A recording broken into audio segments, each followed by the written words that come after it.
All right, folks, it's time for our first afternoon session today, and I'm excited to have a gentleman who's been working in the power industry since 2000, who you've all heard about on the Expert Council from Hack My Homestead. He made the great choice early on to name his business Hack My Solar, and then changed his mind. And you were happy about that, right, Shawn? Well, 100% planned. 100% planned. Launched a new website without any stress at all to Hack My Homestead, because he does more than just solar. The first project I ever did with Shawn Mills was putting in a solar water heater, but then we had to do a rocket mass heater next. So he takes a holistic look at your energy usage so that you can make plans both from the energy usage side and the energy generation side to make yourself more independent. And he can help you make that decision logically. But what you don't know about him is that he was once an extra in a film, and he has actually met Denzel Washington. So let's hear it for Shawn Mills without clapping because of dogs. Thank you. Dog. Am I on? Am I hot? You're hot, baby. Oh. Hey, baby. Want to touch my microphone? All right, guys. So I'm going to talk to you about cheap off-grid housing. Everyone's probably heard of the tiny house movement and all the different things that have come out of that. Tiny houses, the way that they're built right now, are ridiculously expensive. You're talking about, $300, $400, $500, $1,000 a square foot once these things are complete. Specifically, what I'm going to cover today is essentially the insulated shell, right? And the reason why I'm stopping at that point is your interior and exterior finishes. You could go crazy. You could go salvage components. What I'm really going to talk to you guys about is different options and different strategies for building those structures on a property. I tried to stick around 400 square feet as kind of like the starter space. I know for a lot of people, you're like, oh my gosh, 400 square feet. My bedroom's larger than that. But this is specifically something that can be a modular type system.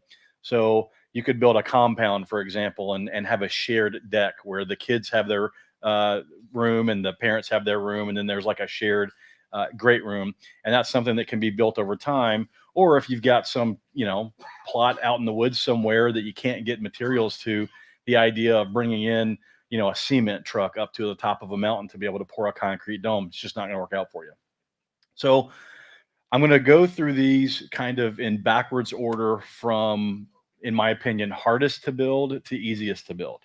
And each of them is going to have some different benefits and different downsides. So starting with geodesic domes. So this would be a geodesic dome where you actually have a steel structure that you build with a UV stabilized fabric, UV stabilized insulated fabric that goes around the outside of that.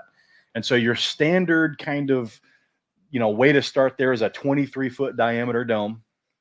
And that's going to run you about $11,000, okay, for the structure. You will have to have some sort of pad to put that on, whether that's gravel, whether that's a wooden deck. But that structure is going to be about 395 square feet at $11,000 or $28 a square foot. Okay. It is very labor intensive. Okay. This thing comes in individual steel trusses that you have to bolt together as you go up. The nice thing is that they are pretty well self-sustaining as you build them. So while you have to get up off the ground to do the work, you don't have to have any kind of formwork or anything holding the system up while you're going. So you will have to replace a cover on a geodesic dome. They say some of them have lasted for 30 years, but the general consensus is even the UV stabilized ones, you're talking about, in general, a 10-year shelf life. Okay. Now, the nice thing about these is that they're wide open. You can pretty much do whatever you want to on the inside. You can put windows or other glazing type fabrics anywhere you want. So you want the top to be clear straight up. You can do that. If you've got a nice view that you want to take advantage of, you can make the front of it clear.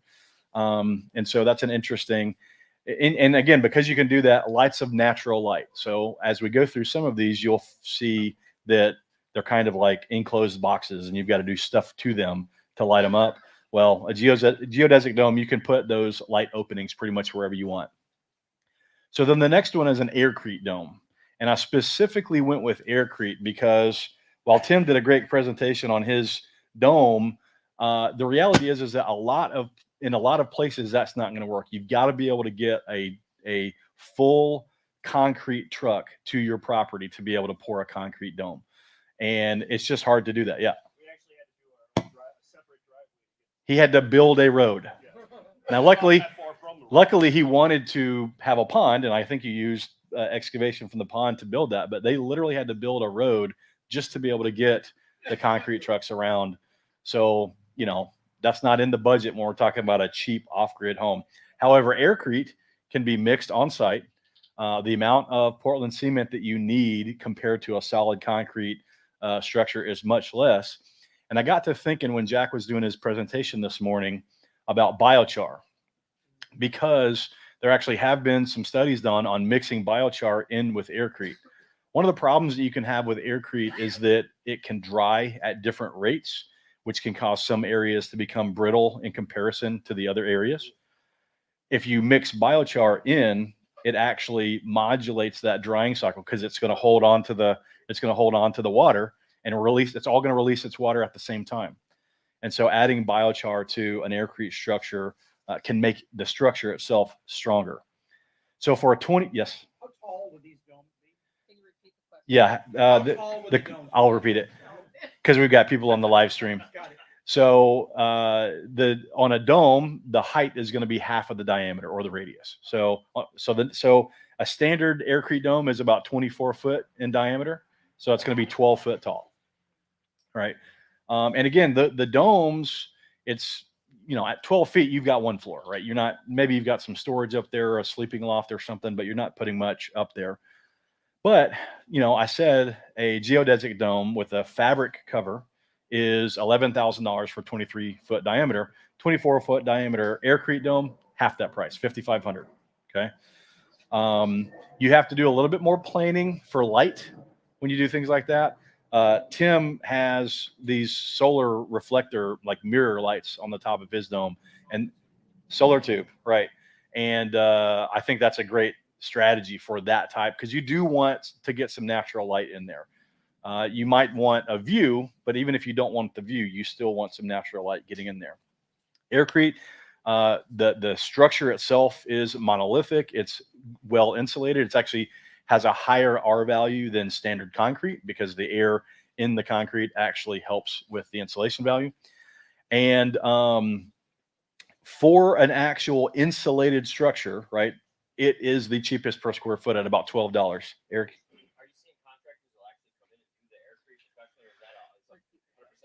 Yeah. So the question is, are there contractors out there that are doing aircrete? I haven't found any. All the aircrete that I've seen is DIY, right? Or you run a workshop, an aircrete workshop. As a matter of fact, I think the guy that was on your show not too long, actually he's been on a couple times, I think, about aircrete. He's out in Terlingua, Texas, and has an aircrete institute out there, or he runs big workshops. And so every year his facility gets more buildings on it. It's pretty cool. You don't have to do a dome with aircrete. You can do a standard rectangular structure. You could do a standard rectangular structure and then put metal roofing on it, for example. It doesn't have to be a dome, but in terms of cost per square foot, that's the cheapest way to do it. And then the next one, and again, aircrete, it's still a lot of work, right? You still got to mix all that concrete. You got to make sure that your foam is the right consistency. You've got to build your form and do all of those things. The next one is, it's still a lot of work, but slightly less per square foot, less man hours per square feet. And that is what's called a Gothic arch cabin. Anyone heard of a Gothic arch cabin? One, two, three, couple of y'all. So a Gothic arch is, kind of flip this, spin it.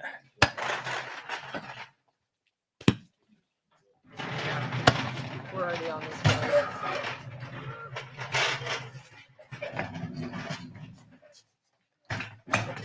So a Gothic arch cabin looks something like this, not quite as big there, right? And then you've got and so the way this comes, you can buy a kit where this is one piece and that's one piece and then your base plates are individual pieces, and then your ridge beam is an individual piece. And the ribs go in at about 24-inch centers. And you can buy a kit that's 400 square feet. Now, again, just like the domes, you still have to have a substrate to put this on. Most people build this on a deck, and they'll build a deck that's exactly the width of the base of the cabin, and then they'll just lag bolt the bottom plates right into that structure. So there, for a 400 square foot, you're looking at about $10,000. Okay, so $25 a square foot. That includes the walls, and includes the end walls, and includes the insulation. Okay. The nice thing about one of these systems is once you get to 16 feet, you have enough clear height on the inside to actually have a second level, right? You wouldn't take the second level probably all the way out to the walls, but you could have a significant second level. And these, your standard here is kind of like a 24 foot. That's where you get the most bang for the buck, but you can go out to 30. And the 30-foot wide ones, you could have a second floor and an attic for storage if you wanted to. And pretty much anything that's a multiple of 2 foot in terms of length, they just make the wall beams and the ridge beam different size. So these, I've seen videos of them going up. They go up quick. They're strong. The way that a Gothic arch works from an architectural standpoint is that all the loads are shifted all the way down to the beam. So they're I wouldn't be afraid of building one of these in Tornado Alley. Anything that's going to take anything else out would take this out too, but it's not going to fall apart when the big bad wolf blows on it. Okay. The next one is a Quonset hut. So similar, right? Quonset hut is more like so, but it's a similar idea where you've got ribs and you're putting metal, insulation and metal on the outside of the ribs. For a 400 square foot Quonset hut, you're at about $83. So now we're talking about $21 a square foot. Very fast to erect. It can be built directly on grade. So you can build a Quonset hut on grade and then just raise a subfloor up on the inside once you've got a dried in area. The other thing about these, as I'm going through these different things, I'm ignoring local codes, restrictions, HOA covenants, all of that stuff, right? This is how to get a cheap, livable structure onto a property that you own, where you might not have other options, or you might not want to be inviting people out, asking permission to build what you want to build on your property. The next one is, yes. Can either of those be put on a stem wall? Yes, absolutely. You could put them on a stem wall. The question was, can you put this on a stem wall? You can do that. You could build piers, and you could run your base beams on top of the piers. Yeah. Mm-hmm. Yep. Absolutely. So the next one is a yurt. Excuse me.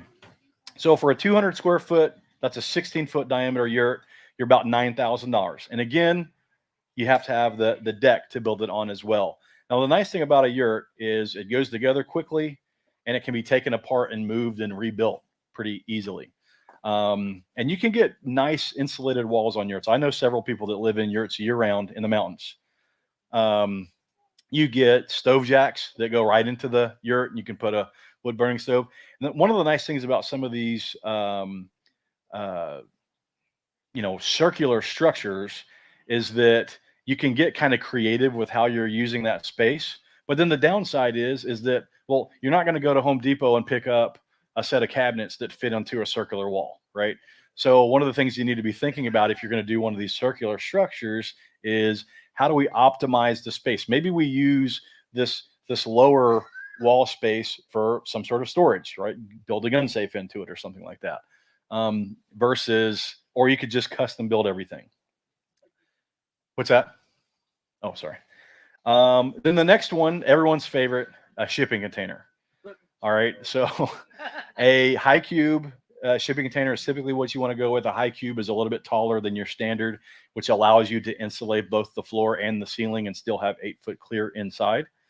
A 40-foot long, 8-foot wide shipping container you can get for about $3,000 in most places. I'll get you some contact information. Yeah. Oh, last year was different than this year. So one of the problems that happened during COVID is that the shipping containers ran out. Okay. And so you literally had boats taking shiploads of empty containers overseas to fill them. Yeah, to be brought. So they were literally shipped overseas empty so that things could be put in them to bring back. Um, I was coming back from some workshop and my flight got messed up. I ended up having to fly into Cincinnati instead of Louisville. And I shared a rental car with a guy who's in the same boat. We just drove from one airport to the other. But he was in the auto glass industry. His company made windshields. And they were based out of Germany. And he said, I said, well, this is like in the middle of 2020. I said, how's the pandemic impacting you? And he's like, no impacts on the manufacturing, few impacts on the supply side. The problem is I can't get product. I've got a warehouse full of stuff and nothing to put it in to ship it across the ocean to get it here. And so the yards full of empty containers that you could almost walk by and throw $1,000 at them and they'll say, hey, where do you want us to take it for you? That went away at the end of 2019. But yeah, you can get shipping containers right now for $3,000. I can get you some contact information if you're interested. Now the problem with shipping containers is it's just an enclosed box, right? So I was always leery of building into a shipping container because I was always afraid someone would just come lock me in from the outside. If you want to put, the nice thing about shipping containers is that the structure that holds it all together, that gives it its strength, is primarily at the corners. So you can cut nice big openings into them and put windows, bring natural light in. One of the things to remember about shipping containers is that they're just a big metal oven. And so if you don't want to die from being inside one, you need to insulate it and you need to be able to climate control it. And so once you put insulation and interior finished wall coverings on, you've got about 7 feet clear on the inside. Now, that being said, I've stayed in shipping container Airbnbs before that was really well thought out. Loft beds, bathroom, kitchen, living room, a corner of it cut out so that you had light coming in from both, one side and the other. And so if you plan it out, then that's per square foot, it's probably the cheapest. So it's about $9 a square foot to buy the actual container, right? And then of course you got to finish it out. And you're going to pay about $5 a square foot for insulation when you insulate these buildings. So some of the ones that I've mentioned to you, I've mentioned that insulation was included in the price, but obviously a shipping container isn't one of those. And so things to think about when I talk about building a structure that becomes livable, if you're going to put a container out there when it's 90 straight days of 100 degrees, you're going to want some solar powered air conditioning to go along with that. Okay. Yeah, I'm sure. I accidentally walked into one in Arizona one time that had a bunch of solar panels in it, oddly enough. And yeah. And the other thing you can do, you've heard Jack mention this on the podcast before, is if you're going to have something like that, you can build a shade structure and then put the thing underneath it, right? Because if you're eliminating that direct sun impact, you're eliminating that radiant heat gain. Now you're just really protecting against the outside ambient temperature, which is much easier to do than to protect against radiant heat gain from direct sunlight. So our house, we live off grid, and my front porch comes off the front of the house about 8 feet. And on either side of my front porch, I've got a 4-foot awning that sticks out. But at the peak of that roof, it's actually 8 feet. So if you look at the side of the house, it looks like that. Our house faces due south. And so what happens is in the summer, the shadow cast by that point walks its way right around my front porch from one side to the other, and it comes within about 1 inch of my front door. So in the hottest part of the year, I don't get any direct sunlight on the front of the house. But, when the sun's up here. But during fall and winter and early spring, when the sun is lower, well, that sun can come right in, hit the front of the house, create some additional heating. And so right before I came over here, I checked the interior temperature of my living room at the house. No one's there today. My wife's at work. Got one daughter in Georgia, the other daughter's at school. So no one's there. I guarantee you my wife didn't get up this morning and stoke the fire from last night before she left to go to work, right? Because why would she? She'll just build a fire when she gets home. And it is 62 degrees in the house when it's about 40 outside right now. And so that's with nothing but sunlight and residual heat from yesterday's fire.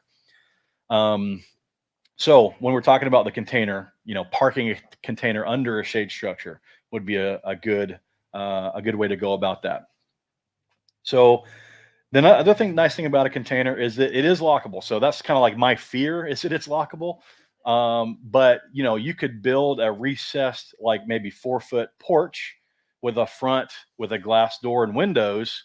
And then if you weren't there, you could just shut the metal doors and lock it, right? And then when you come back, you open it up and you've got your front porch and you're open to the outside if you were just going to do one container. They're strong too, and they're heavy. So, they can get picked up by a tornado, but it's going to take something like tornadic level winds to create a big problem with those. The next one I've got is Tough Shed. You can watch all kinds of YouTube videos of shed to house conversions. A Tough Shed right now, about 288 square foot Tough Shed for $9,400. It's about $33 a square foot. Easily found. You can find them pretty much anywhere in the US that you are, and you can have them delivered to your site, and you can hire a contractor to come assemble them for you if you're buying a bigger one that can't be shipped assembled. So those are really nice. They're easy. Once it's there and it's on your site, and again, there you just need really to have a level pad to place it on, which can be gravel and some concrete cap blocks. Then you're ready to go. You got to insulate it and everything else like that. But some of these are really nice. They've got like 2 floors in them. My in-laws bought one several years ago that was on clearance, and they had it brought out, and it was like 10 grand. And there's this huge with a second story and stairs that go up and windows. And I'm like, I would live in this thing, So the next one I've got, and you guys, if you have ever heard me talk, then you might know where I'm going with this, but it's a school bus. You can get 182 square foot livable space, which is 26 by 7, for about $3,500. You just have to get someone to take you to where they are, and you drive it home. It's basically livable right away. You take some seats out, and you've got it's poorly insulated, but it's still insulated. It's got windows. It's got doors. It's up off the ground, which depending on where you are can be a good thing or a bad thing. My daughter and I are about 75% of the way through building a schoolie for her to live in. And it's been an interesting process, all in with water, with kitchen, bathroom. She won't have a flushable toilet, but she'll have most of the other amenities that you might have. Roof mounted solar, inverter, the whole 9 yards. She's going to be in for about 18 grand. So the bus itself would be $19 a square foot. And there is a reason why, kind of the original 70s back to the land movement, they were all grabbing buses. They could take them to wherever the commune was going to be, park them in the woods, throw a tarp over them, and live in them pretty much the way that they were. Now, I will say that those windows leak like a sieve. And so you should either replace them, recalk them, or put a tarp over it so that you don't get any direct rain on the window or on the top of the bus that's going to come down from the windows. But it's a project that can be done relatively quickly. We were doing it around a soccer schedule and my corporate work schedule at the time, and school and all the other trips and everything that we were doing. But in terms of actual man hours in it, we probably only have maybe 20 of our own hours, and we had a GSD weekend that we probably got in aggregate about another 30 man hours on it. So, a good solid long week, essentially. The next one I've got is an Amish built cabin or a Mennonite built cabin. You may have seen these places in your local area, especially if you live in a rural area. And they're essentially like an 8, 10, or 12 foot wide by anywhere from 24 to 40 feet. Sometimes they have a porch built in. They typically have a couple of windows, a front door, and a back door. And you could get a 240 square foot Amish cabin for about $8,600. So that's $35 a square foot. You still need to do the interior finishes, insulate, and things like that. But one of the nice things about those is it's using standard stud spacing. So 4 foot by 8 foot, sheeting or 4x12 if you're feeling really strong. Your regular rolls, bat rolls of insulation can go in there very easily. So that's a great option. I have one of those at our property, and I haven't finished it. I'm eventually going to get it spray foamed on the inside, but Nicole's been in it before. I mean, it's cozy the way it is, the way it was delivered to the place. It's nice. The other nice thing about that, and I'll talk a little bit about rainwater catchment here in a second, but with that standard, gable roof construction, rainwater collection is very easy. You put a gutter on one side, a gutter on the other side, you put them together, filter it, and put them into an IBC or a cistern or something like that. The next one I've got for you, and again, I'm going kind of in like reverse order of hard. So straw bale with cob. A straw bale, a lot of people think, okay, well, I'm going to build the house out of straw. You're really building a timber frame house, and you're using the straw for the insulation. And then you're covering it with a lime plaster so that you keep the straw dry. Because if you keep the straw dry, it will last a really long time. But if you get it wet, it will not last a really long time. But again, a 400 square foot cob, or not cob, a straw bale with lime plaster house, about $9,000 in materials. And that's if you have to buy all the straw. You might be able to find a place where you can get straw cheaper, but you're paying for the timber framing, you're paying for the roof, you're paying for the windows, and then you're just using straw basically for your wall structure and your insulation. Super insulative. So when we think about these different options for cheap housing, climate control is one of the things we have to consider. Aircrete is probably the greatest one for what we're talking about in terms of cost, but straw bales are great. You get an 18-inch thick piece of insulation with all the air built into those bales. They're great. They are very labor intensive. If anyone's ever worked on a farm and thrown straw bales up into a trailer, then it's not easy work. And you're talking about hundreds of straw bales going into even a small 400 square foot straw bale house. I actually like the idea of combining. It's not a barn dominium, but a lot of companies that do barn dominium will do like these metal carports, 6x6 framing with a standard truss and like 26 or 24 gauge steel on top.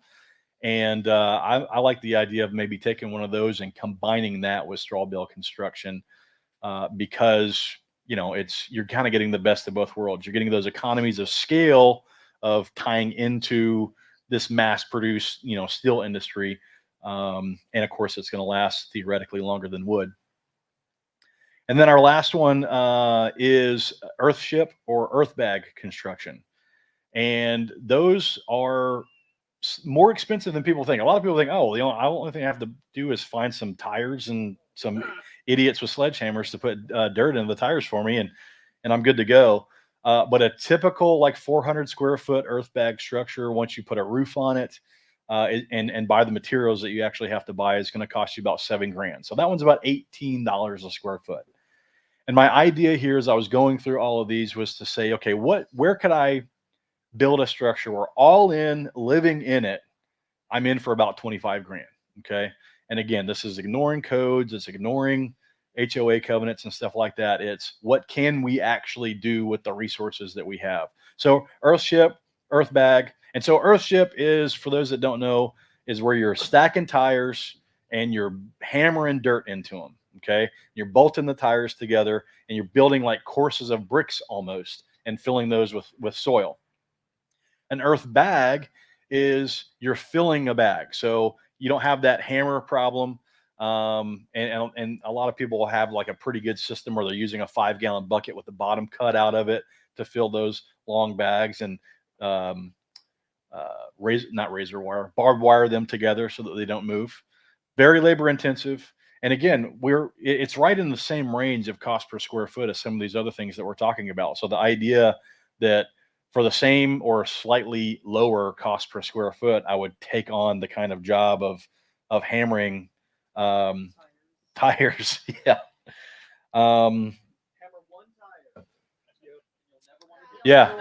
Yeah. When you think you're done, you're not. And then when you think you're done, you're not. The other thing about earth chips, earth bags, any of that soil based mass structure, they're not good for high humidity climates. Okay, they're great for West Texas and Arizona and parts of Utah, but I wouldn't build one in Tennessee. I'm just going to be growing mold in Tennessee. So one of the ways that you can drive the cost of some of these things down, especially the more DIY ones or ones that you have to build along with a structure, is sourcing scrap materials. So it was brought up this morning. You can go to a construction site and there'll be $1,000 worth of 2x4s in there if you hit it the right time of construction. You go to where a framing company is out there framing up multiple houses in the same subdivision. You can get plywood, you can get drywall, you can get 2x4s, you can get 2x6s, 2x8s. You can get a significant amount of lumber just for the asking. And if you're that kind of person and you're the kind of person that's like, hey, I'm going to dumpster dive until they tell me to not dumpster dive, you can just drive up after hours. Depending on where you are in the country, that work's going to either stop at 3:30 or at 5:30 most of the time. And so if you show up at 4 or 6, there's not going to be a soul there. I wouldn't take from the bundle that's still got the straps around it. But the stuff that's tossed in the construction dumpster, that stuff's just going to go to the landfill. You're saving them money. You're reducing the number of pickups that they have to have if you do that. So, less gas and diesel for pulling those. You're really saving the environment by taking scrap lumber from construction sites. I like the idea of combining some of these different methods. So I mentioned the idea of a metal barn dominium style roof with straw bale. Another one I've been thinking a lot about is the Gothic arch construction with containers. And so a 16-foot Gothic arch on top of 2 containers that are connected together, where you could just cut the insides out of the containers. Yeah, and it's going to be stronger as long as your containers are level with each other, which you could, you're talking about putting on top of stem walls. You could literally at 3 different places have a level pier and set the 2 containers and push them together so that you've got the right distance, and then your base plate on each side gets just welded right to the container. Then maybe you drop a beam in the corners where the 2 containers are touching each other. So that'd be an idea where you can take some of these where, okay, containers are really good for some things, but bad for the other things. And the Gothic arch is like, oh, that's an insulated structure that you're getting for that price. And now we can put those together, double the square footage. We're raising, some people might like to go up and have a little deck that they can shoot deer off of and things like that. A couple things. So insulation. A lot of people get hung up on closed cell spray foam insulation, which is great for what it's great for. Okay. The cheapest insulation per square foot that you're going to put in is going to be fiberglass rolls. Sometimes you can find it on special fiberglass bats, which is basically just a roll that's been cut up. So, I would encourage people to not go crazy with the merino wool and, all these. I think maybe there's something with myco insulation. I'm going to have to do some more inspection. Yeah. I'm not sure if that's great for a continuously occupied building or not. Hempcrete, hemp insulation, hemp bats. They make hemp bats. I think that's something that will continue to come down in price as it gets more accepted and there's more facilities turning it out, right? So right now, the big problem with the hemp industry is all the processing is around extracting CBD oil, not turning it into hempcrete and hemp wool and things like that. So I think that that's going to come along. If you're doing something in the near term, unless you just have something against Pink Panther, I would go fiberglass insulation. I have evaluated all of this stuff, and I'm telling you, that's the cheapest way to go. There are some places where, or some people that have a aversion to the fiberglass, and that I would go from there to a spray foam, but not necessarily always closed cell. Open cell has its uses as well. Your cheapest floor covering is going to be those interlockable gym mats. Okay. Unless you can find a pallet of like giveaway. Yeah, that's right. Unless you can find a pallet of like giveaway laminated floor planks. But if you're going out and you're buying at retail and not scrapping this stuff, that's the cheapest floor covering. I did a bunch of evaluation on that, and that's not what we're actually putting in the bus. But when I was trying to figure out the interlocking gym pads, you know, like For people with pets. my cats loved them. Yeah, that's what I Yeah. If you really want to get crazy, get old horse stall ones. Right, the rubber horse matting. And then get super cheap that way. Yeah, yeah, yeah. So there's always opportunities to find salvage material. You know, hey, we're upgrading here. We don't need this anymore. Yes, sir. Don't those mats off gas though? Oh, they probably do. Yeah, I didn't notice it. So you know, off gassing is one of those things where it's like, if it's off gassing enough to irritate you, then get rid of the thing. But if it's just off gassing because of off gas, and you know, OSB off gas, but it's in most houses. What's that? Yeah, yeah, that's right. Well, you can smell it if you go into a CrossFit gym. Right. It's pretty strong. Yeah. And then you need to align the solution with the climate. Okay. So we talk about in the South, we're in a cooling climate. So we spend more energy to cool throughout the course of the year than we do to heat. And then the further north, you know, the more that switches over. I love the idea of earth contact, right? So if you can build a structure where you're able to dig and you're able to get earth contact, even if it's just a slab on grade, earth contact is great for specifically cooling climates, right? If you've ever gone into a house that's got a big concrete slab in it that's properly built for solar gain in the winter and not solar gain the rest of the year, you know, you walk around in that thing, you're like, oh man, this is really nice. And you know, you guys got the AC on, or it's either no, or that little window unit over there is cooling the whole place. Speaking of AC, there is 2 different places that you can get a solar powered air conditioner or a solar powered mini split heat pump. All right. I have one. I'll show you the app if you want to come see it later. I have one in the house that's why when I checked the temperature earlier, I was turning the heat on, and it's got an AC and a DC input. I put the AC input on the same circuit that I've got a hall light on, a stairwell light actually. So I can visually just look and make sure that circuit's off, and then I can turn it on. And if it's got enough PV power coming in from the sun to cool, it'll cool, or to heat it, or it will heat. It has a dehumidifier mode. Works great. They're only about $1,300, and you put like 4 used 300-watt solar panels on them, and you can get AC during the day when it is not when it's hot. You're not going to get it in the evenings, obviously, but like for our house, we cooled the whole downstairs during the day enough to where at night a fan and we're good to go.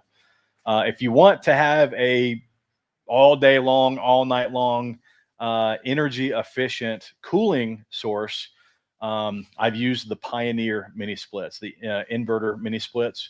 They work great. They sip energy and they're very, very efficient. And when the Inflation Reduction Act was passed, one of the things that they added was a tax credit for heat pumps that were at least I think it was 22 SEER, or they've got like a SEER 2 now, and I think it's at least 10 SEER 2. You almost can't find a mini split on the market that doesn't have at least those 2. And so, you know, if you put one of those in, you can get, I think, up to $2,000 back from your own money back. So that's my last thing. I wanted to open it up, save some time at the end for some Q&A. And are you going to do the line? Yeah, so here's how Q&A is going to work. We're going to do a social experiment. So when you ask a question, kind of like sending in an expert counsel question, ask your question and then let the speaker ask you for background. What has happened in the past is there's a lot of explanation we didn't need, and then everybody else in the room is dying. They are dying. If that doesn't happen, I'm going to start asking you to write them on the board. So the way we'll do this is line up at that mic there. if you want to ask a question, and you can ask the question through the mic. I'm going to start you off with one from the live stream off. Oh, Jack wants to say something while we get the questions. Let's keep it to questions, not ideas, because Shawn has a second session that is an open discussion on this tomorrow. So if it's a question, it's a question. I have this plan is for tomorrow. Yeah. Yeah. So I wanted to do this today so you guys can marinate on this and think about all kinds of great ideas that I haven't thought of, and then give them to me tomorrow for free.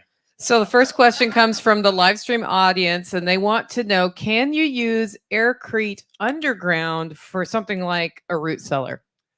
No, aircrete is not good for direct moisture contact situation. So even if you're going to build an aircrete dome, you should build a regular concrete like ring footing and then go up from there. Great question though.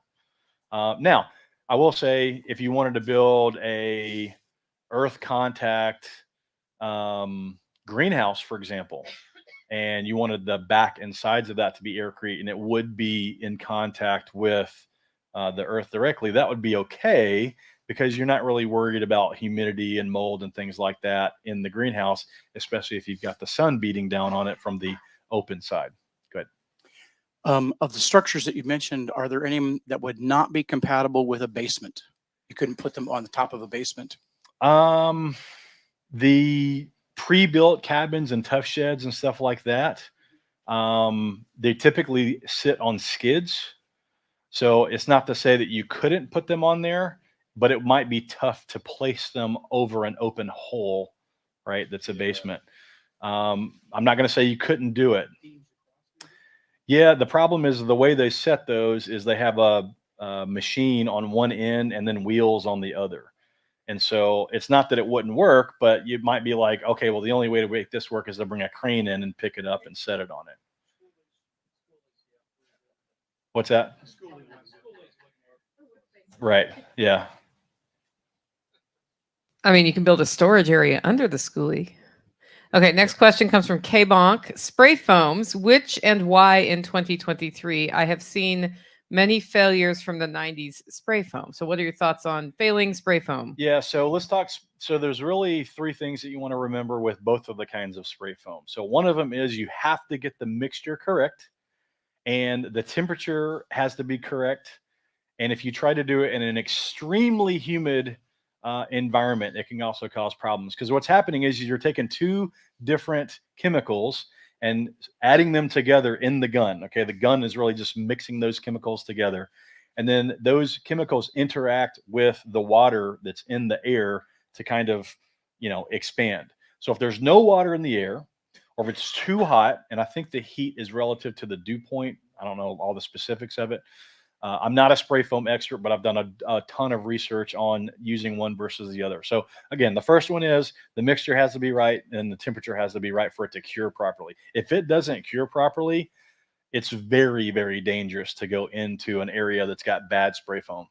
And you can smell like, oh, there's a problem in here. That's any. Okay.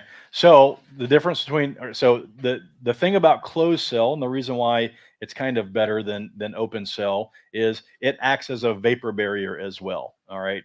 And so all of the little bubbles and stuff are kind of contained to the inside. So there are places where you want a vapor barrier, and there are places where you do not want a vapor barrier. Okay. There are places where you want moisture in the air to be able to flow through. And those are very specific to where you're building, what the climate is, how you're heating, how you're cooling, all of those different things.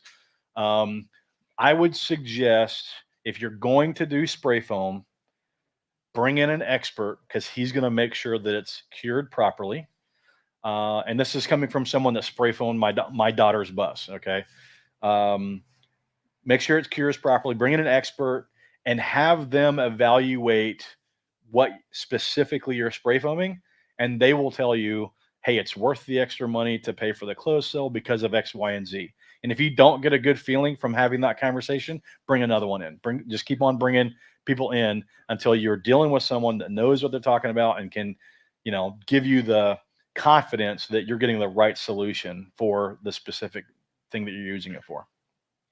Yeah, good question on the spray foam. Okay, Andy wants to know, since you can't use aircrete underground, can you use hempcrete? No, same reason. It just does not do well. So hempcrete has an organic component as part of it, as part of the aggregate. And so putting that in any situation where it's going to get wet or be able to suck up moisture from the ground is just going to cause it to deteriorate, right? Same thing with a straw bale. What's that?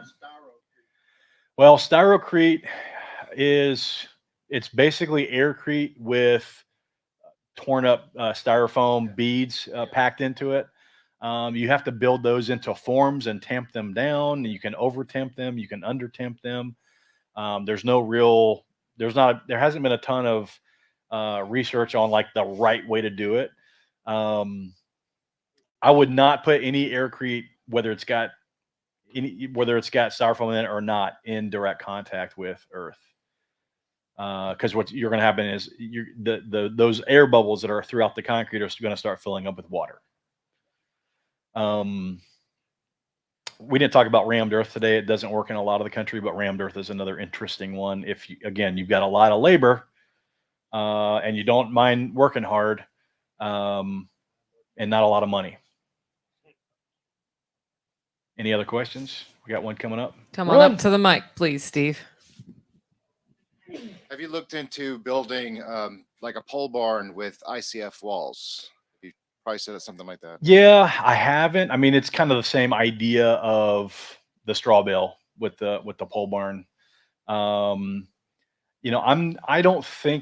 I think you're paying too much for the engineering cost of an ICF. I don't think that it pencils out. It's a interesting concept that absolutely has good applications, but you can do what it does for cheaper things. Awesome. You're Thank you. just not getting the Germans involved. What is ICF? Insulated concrete form.